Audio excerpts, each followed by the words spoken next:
My baby was born. For the baby shower, please gift us $10,000. What? Startled by Catherine's carefree tone, I couldn't help but speak out loud. It had been years since I last spoke with Catherine. After what happened. Despite that, her wanting me to celebrate is just crazy. When I shared this with my husband, Nigel, he surprisingly suggested, let's both go and give the baby shower gift. This was absurd. But Nigel seemed to have a plan. So, I agreed to go with him to Catherine's house. It was a reunion with Catherine after such a long time. We greeted her with smiles. Congratulations on your baby, Catherine. Here's our gift for you. Nigel said, handing her a piece of paper with a smile. Catherine's face turned pale the moment she saw it. What is this? Catherine turned pale. We meet again, Miss Catherine Jones. Nigel said as he removed his hat and smirked. Seeing Nigel clearly, Catherine's eyes widened in shock. You are... She then started trembling pitifully. I'm Margaret Harris. Just turned 30. My husband, Nigel, is 35. And we have a 4-year-old daughter, Susan. We live together as a family of 3. Our life is ordinary and peaceful, but it wasn't always smooth sailing. This is my second marriage. My first marriage was about 5 years ago.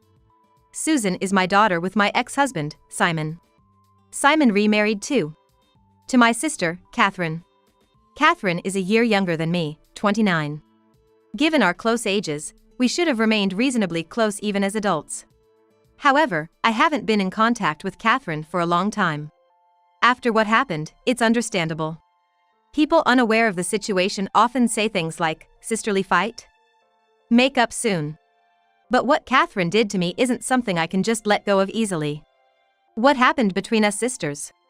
There were complex circumstances involved. As kids, Catherine and I were just like any other sisters. The change started when Catherine entered middle school. She realized she was pretty. She became interested in fashion, hairstyles, and started dieting. Her studies took a back seat. Catherine often got scolded by our parents and teachers.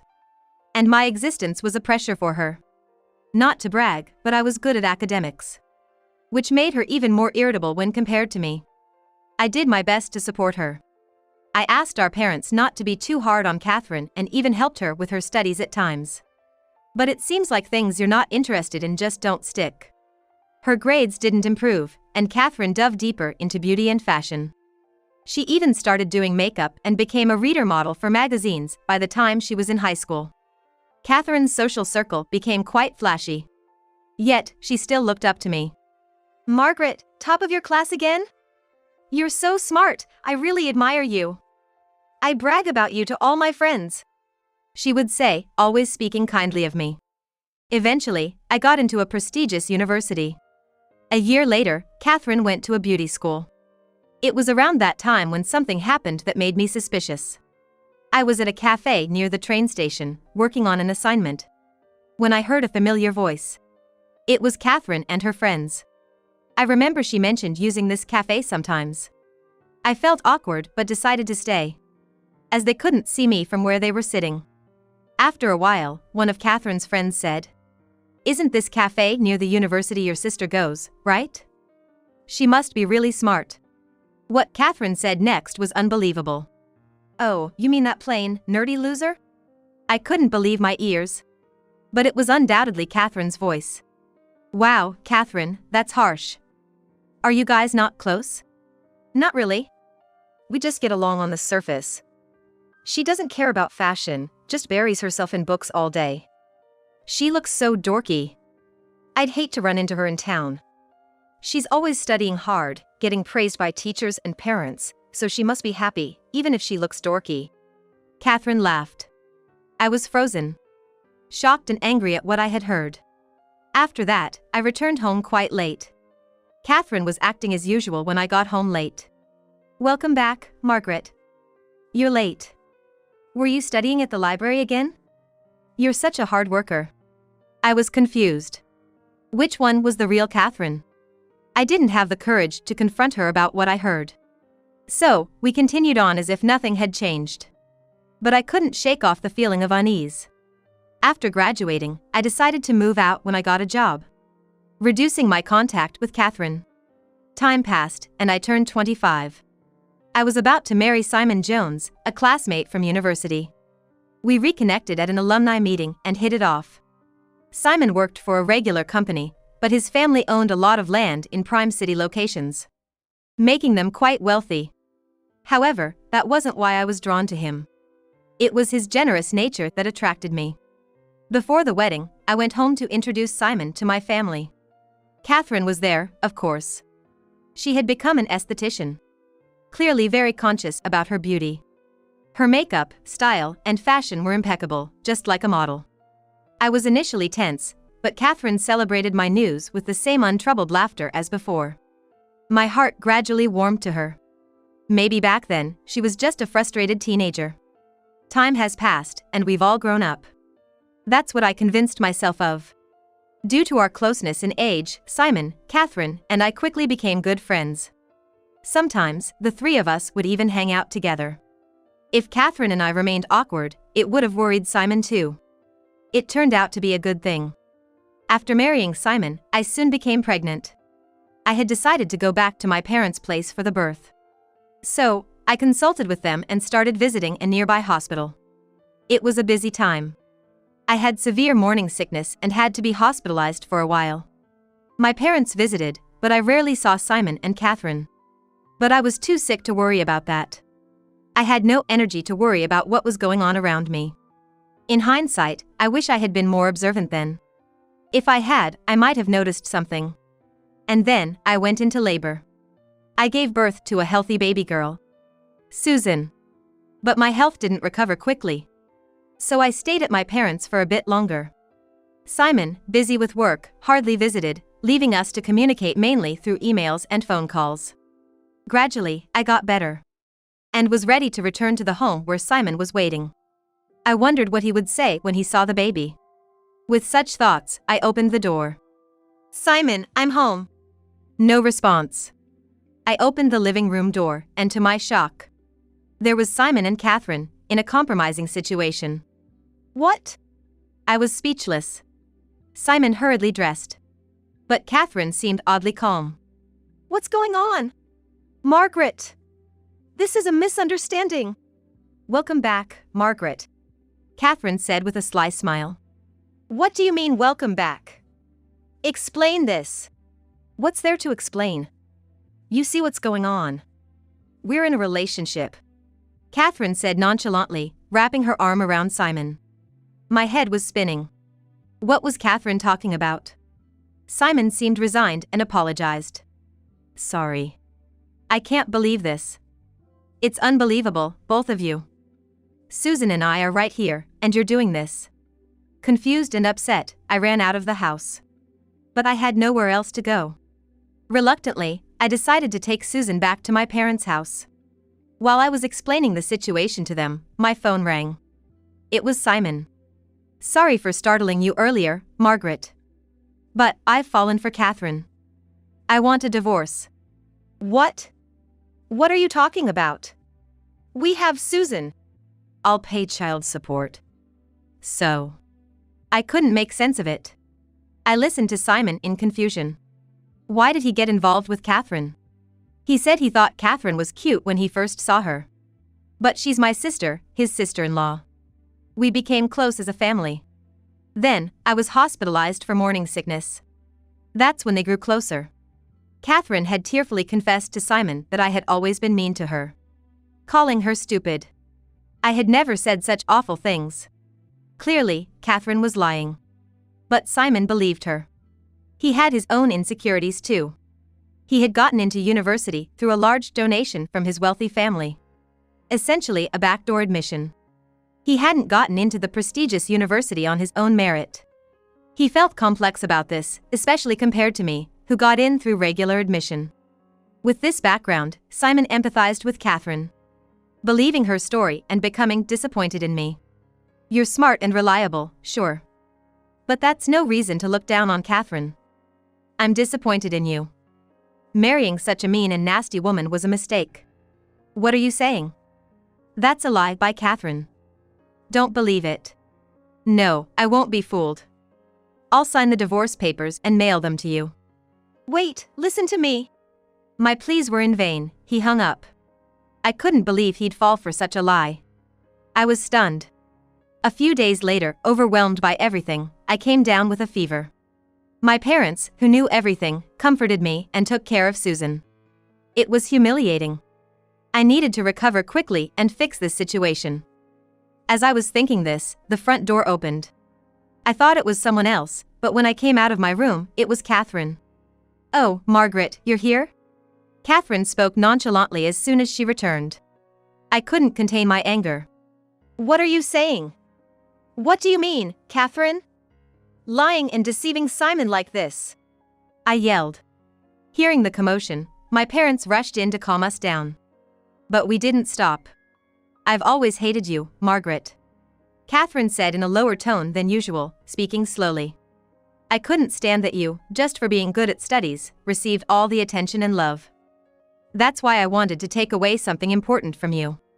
The house fell silent upon Catherine's confession. I couldn't believe she had such thoughts. Anyway, I'm glad I focused on beauty. Simon's just a regular guy, fell for me easily. Catherine spoke with a smile. I was speechless. So, the Catherine I saw in that cafe was her true self. What had I been seeing all this time? The real Catherine hated me so much, yet all I saw was the convenient illusion of a sister who admired me. As I stood there dazed, Catherine grabbed her things to leave. "Simon's house, with your plain and nerdy interior, isn't to my taste. I'm going to change it." Apparently, she planned to stay at Simon's house. My parents tried to stop her, but Catherine left swiftly. I felt dizzy and had to sit down in the hallway. Then I heard my daughter, Susan, crying in the back room. I knew I had to comfort her, but I couldn't move. My parents helped me stand up. I don't remember much after that. I just didn't want to see Catherine and Simon's faces. After talking with my parents, we concluded that divorce was the only way forward. I cried. Not for myself, but for Susan. Simon didn't care about her at all. What a terrible father. But maybe it's better not to have such a father. That thought was one of the reasons I decided on the divorce. I quickly signed the divorce papers that were mailed to me and took them to the office. Thus, my first marriage ended unceremoniously. Fortunately, my parents were on my side. They harshly told Catherine not to come back home. Thankfully, I never had to see Catherine again. Slowly, I regained my composure. Catherine and Simon apparently got married, but I didn't care anymore. My focus was on Susan and our life. Time passed. Luckily, my job was within commuting distance from my parents' house, so I didn't have to change jobs. I threw myself into my work. The alimony was paid regularly, but as a single mother, I needed to save as much as I could. I was a bit anxious. Maybe that's why people around me were worried. One day, a friend said she wanted to introduce me to a man she knew. I hesitated at first, but she said he was a sincere person, so I agreed to meet him. His name was Nigel Harris. He was 5 years older than me, tall and well-built. Contrary to his intimidating appearance, he was surprisingly serious and kind. He had been so focused on his work that he hadn't had much experience with women. We were naturally drawn to each other. Susan warmed up to him when the three of us went out together. One day, Nigel said he wanted to protect Susan and me from now on. I was moved to tears by his words. We got married. And now we're living a simple but happy life as a family of 3. I thought I had no more ties with Catherine. But then one day, while relaxing at home, my phone rang. I instinctively answered it. "Hey, Margaret, how are you?" Hearing Catherine's voice on the other end, I felt a chill. I should have checked the screen before answering. Too late for regrets now. "What do you want?" I replied, trying to sound as cold as possible. I didn't want my peaceful life disturbed anymore. Then Catherine cheerfully said, "I had a baby. For the baby shower, please gift us $10,000. What? After years of no contact, this was absurd. Especially asking for $10,000. I was outraged, but Catherine kept talking, oblivious to my feelings. She continued being an esthetician and had opened her own salon about 3 years ago. She got the land and building for her shop from Simon's parents, in a prime location. She boasted about how successful it was. Just showing off. I quickly ended the call, disgusted by her self-centeredness. Unbelievable. How could she dare call me after everything? I was still fuming when Nigel came home late that night. He's been busy with work recently, but always makes sure to have dinner at home, valuing our communication as a couple. He's always said since our remarriage, "I want you to talk about everything." Over dinner, Nigel said. "What? You got a call from that sister of yours? She's running a salon now? Seems like it. She got help from my ex-husband, who was quite wealthy."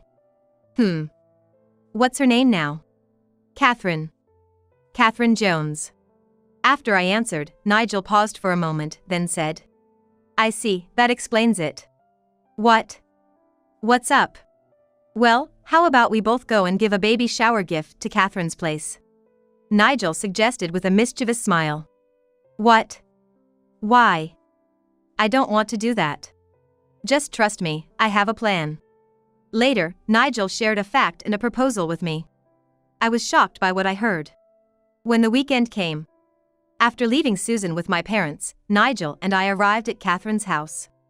It was a large, impressive house. "Welcome." Catherine greeted us at the door, looking perfect despite having recently given birth. "It's been a while." "You haven't changed, Catherine," I said, forcing a smile. Then, Catherine said with a smirk, "Of course. I never neglect my beauty routines, unlike someone else who got cheated on." Catherine was just being Catherine. I was irritated but kept my composure for now. She led us to her spacious living room. A baby was sleeping in a crib. "Look, this is my daughter, Maria. Cute, isn't she?" Maria indeed looked just like Catherine, though her features seemed a bit sharp. Maybe it was just my imagination. "So, about that thing?" Catherine gestured for money with her hand. How brazen can she get? Just as I was about to retort, Nigel put his hand on my shoulder. "Nice to meet you. I'm Margaret's husband, Nigel," he said, with his hat pulled down over his eyes. "Oh, hello," Catherine muttered, uninterested. Nigel then swiftly pulled out a piece of paper. "This is our gift for the baby shower." "Congratulations, Catherine." Catherine's face turned pale the moment she saw the paper. "What is this?" she exclaimed, going white. Nigel then promptly took off his hat. "Nice to meet you again, Miss Catherine Jones. I'm Nigel Harris from the Metropolitan Police Department." Recognizing Nigel, Catherine's eyes widened in shock. "You, the detective who visited my salon?" She started trembling. The baby shower gift Nigel had given was actually a search warrant. It was permission from the court to search and seize property at her home. Catherine was visibly shaken. It turned out she had been committing fraud at her aesthetic salon, tricking customers into buying dubious products with false promises of guaranteed weight loss, and signing them up for expensive and ineffective treatment plans without proper explanation. She kept repeating such actions. Despite initial warnings from consumer protection agencies, Catherine didn't listen. And the situation worsened, with more victims. And even more aggressive tactics like forcing contracts and filling out application forms without consent. Multiple complaints were filed, prompting the police to raid her salon. Nigel was the officer in charge. Nigel's profession is a police officer. However, Catherine had cleverly hidden evidence at her salon, making it difficult for the police to catch her. This was why Nigel had been coming home late lately. Coincidentally, the investigation target turned out to be my sister. Catherine's call about the baby shower gave Nigel a reason to visit her home. Fearing that going as a police officer might raise her guard, he decided to use the baby shower visit to his advantage. Thus, Nigel kept his identity hidden until the last moment, successfully entering Catherine's house. As soon as Nigel signaled over the radio, other officers who were waiting outside entered the house. "Sorry, but we wouldn't have been let in otherwise." Then, Simon arrived. "What's all this commotion? What's going on, Catherine?" Catherine could only groan in response, unable to answer Simon's pressing questions. The police officers entered various parts of the house, seizing all sorts of items in cardboard boxes. As Simon gradually understood the situation, he questioned Catherine more intensely. seemingly oblivious to my presence. In a panic, Catherine suddenly lunged at one of the officers who had entered the house. "Stop it! Don't mess up our house without permission!" she yelled. Nigel raised his voice. "Don't interfere! I'll arrest you for obstructing public duty." Hearing the word arrest, Catherine let go, a look of frustration on her face. But she wasn't one to give up easily, and glared sharply at Nigel. "I'll tell Simon's father, Daniel. He knows plenty of police officials. He can cover up anything like this." Catherine mentioned the name of Simon's wealthy father, Daniel Jones, who indeed had a wide network and many acquaintances among powerful figures. It made sense that Catherine was counting on him. Catherine turned to Simon and shouted, "You can do it, right? Your father can. He's always been donating money to various places to get favors done." "Hey! What are you saying in front of the police?" Simon was flustered. Catherine, too agitated to think clearly about her words, blurted out everything. Nigel spoke calmly. "The Jones family. The long-standing landlords.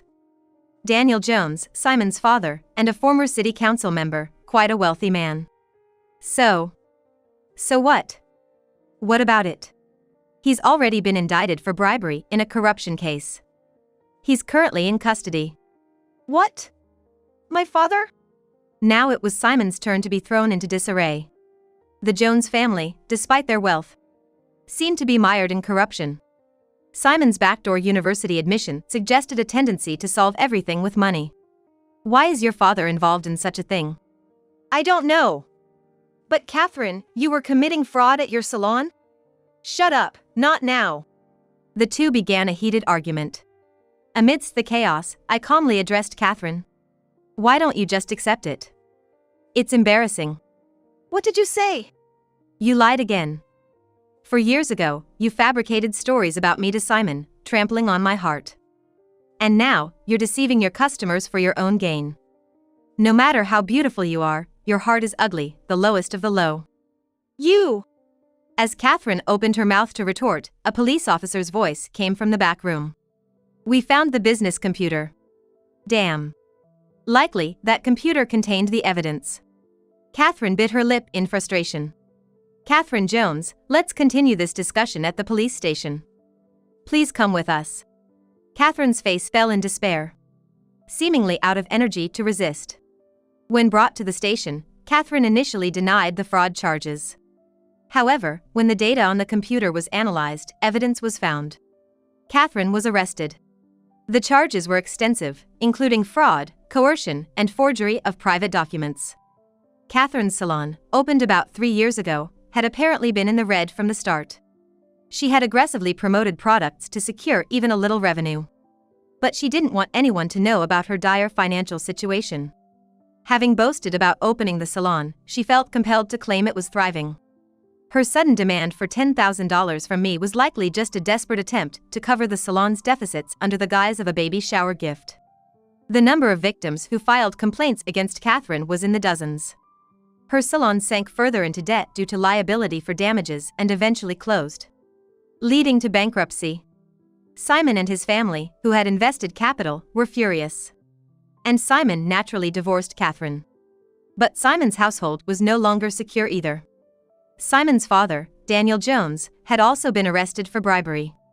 Simon's family was scrambling for money and had to let go of all the land they owned. Simon originally worked at the real estate company run by his father. However, with his father's arrest, the company's control shifted to executives outside the Jones family. Simon was forced out of the company. He later found a job at a completely unrelated company through his connections. But it seems he is now struggling with demanding, low-paid work and having a hard time adjusting to the unfamiliar job. In such a state, he was obviously unable to take care of a child. Maria, the daughter of Catherine and Simon, was temporarily placed in a child welfare facility.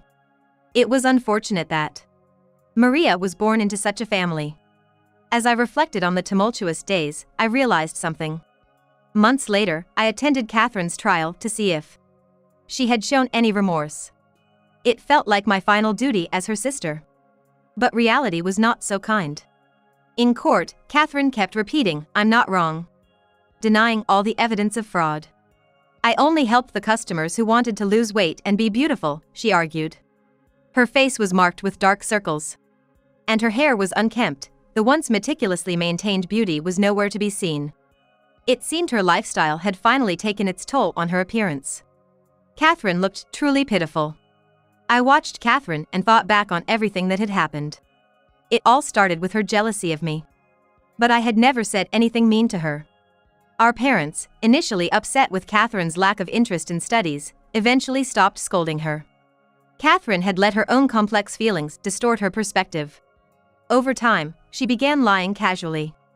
These lies continued, eventually becoming her own truth over the real facts. Now, Catherine is just continually looking away from reality. She's fabricating twisted facts, not thinking for a second that she's in the wrong. And this is the result. Poor Catherine. Eventually, the verdict was given. Due to the severity of her actions, she received a 3-year prison sentence without probation. It was only to be expected. Yet, I can't help but hope she will come to her senses. I wish she would consider, even a little, the pain of those who suffered because of her lies. I hope she can take a good, hard look at herself while in prison. Months later, on a certain holiday, Susan, Nigel, and I were at the park. We spread out a picnic on the grass, enjoying a light picnic atmosphere. "Let's eat sandwiches quickly. I want the tuna one." "Hey, Susan, leave some for your dad," Nigel said, and Susan laughed happily. We were back to our happy, normal life. Thinking back, the family I grew up in was also a peaceful one like this at first. If there's one thing I've learned from all this, it's that I'm not perfect either. I have moments of envy too. But rather than hurting someone with petty jealousy, I want to cherish feelings of compassion for others. And focus on the small joys of everyday life. That way, I won't be consumed by negative emotions. Watching Susan and Nigel happily eating their sandwiches, I silently wished for these peaceful days to last forever.